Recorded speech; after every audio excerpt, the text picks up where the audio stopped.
जीवन में हर व्यक्ति सफल बनना चाहता है, लेकिन सफल बनने के लिए आपको अच्छे विचारों को अपनाने की जरूरत है।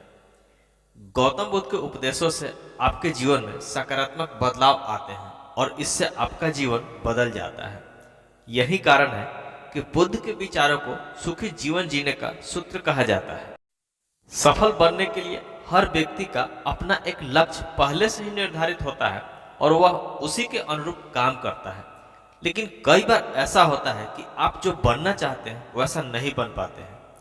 कुछ लोग इसे लेकर यह मान लेते हैं कि शायद उनकी किस्मत में यही लिखा होगा, तो वहीं कुछ लोग अपनी किस्मत को खराब कहने लगते हैं और कुछ लोग यह मानकर संतुष्ट हो जाते हैं कि शायद वह इसे डिजर्व नहीं करते थे, लेकिन उनकी असली कारण कुछ और ही होता है।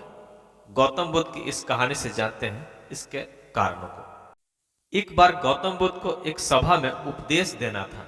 सभा में करीब 100 से अधिक लोग उपस्थित थे और उनका इंतजार कर रहे थे। गौतम बुद्ध आए, लेकिन बिना कुछ कहे ही चले गए। बुद्ध का ऐसा व्यवहार देख सभी हैरान रह गए, लेकिन किसी ने उनसे कुछ कहा नहीं। अगले दिन फिर से सभा का आयोजन हुआ, लेकिन आज सभा में उपस्थित लोगों की संख्या घटकर 80 हो गई। आज भी बुद्ध ने ऐसा ही किया। वे सभा में आए, लेकिन बिना कुछ बोले चले गए। आज भी लोग हैरान हुए, लेकिन बुद्ध ने किसी से कुछ नहीं कहा। अगले दिन फिर से सभा का आयोजन हुआ और लोगों की संख्या घटकर 50 हो गई। बुद्ध फिर से आए और बिना कुछ बोले ही चले गए। आज भी बुद्ध ने किसी से कोई प्रश्न नहीं किया। अगले दिन फिर से सभा का आयोजन हुआ और इस बार लोगों की संख्या केवल 30 थी। आज भी बुद्ध बिना कुछ बोले मुस्कुराकर चले गए। आप इस वीडियो को देखते हुए इरिटेट हो गए होंगे और सोच रहे होंगे कि आखिर बुद्ध को कुछ बोलना नहीं था तो बार बार सभा का आयोजन क्यों हो रहा है। ठीक उसी तरह सभा में मौजूद लोगों को भी गुस्सा आ रहा था, लेकिन इसका जवाब जानने के लिए आपको धैर्य रखना होगा।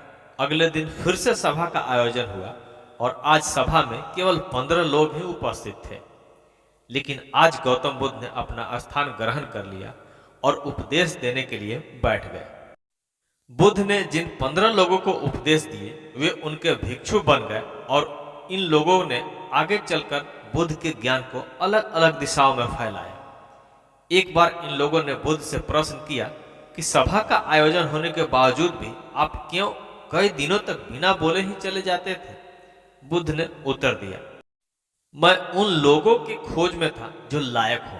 सभा के पहले दिन 100 से ज्यादा लोग थे, लेकिन उनमें से ज्यादा लोगों को मेरे उपदेश से कुछ मतलब नहीं था।